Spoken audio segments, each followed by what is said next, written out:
সকালবেলা ঘুম থেকে উঠেই শুনি খুব চেঁচামেচি হচ্ছে। বিষয়টা ভালো করে দেখতে গিয়ে দেখি মেয়ে আমার জানলার উপরে উঠে আছে এবং জানলা থেকে এসে পাশের বাড়ির দিকে তাকিয়ে আছে।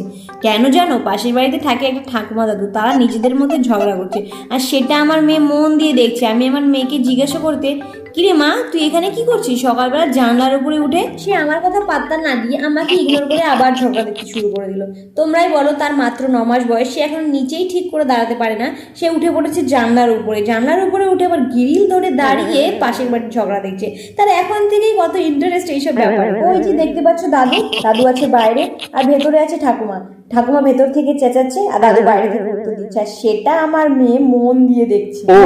মেনে পর, তুই ছোট মানুষ, এসব দেখিস না, বুঝিস না। মা রে, ছোট মানুষ, এসব দেখিস না, বুঝিস না তুই এসব ব্যাপারগুলো। কি রে, কথা বলে তোর কানে যায় না? মায়ের কথা একটাও শুনতে ইচ্ছা করে না, তাই না? পড়ে যাবি। তবে সেই শুধু এখানে দাঁড়িয়ে ঝগড়াই না, এখানে দাঁড়িয়ে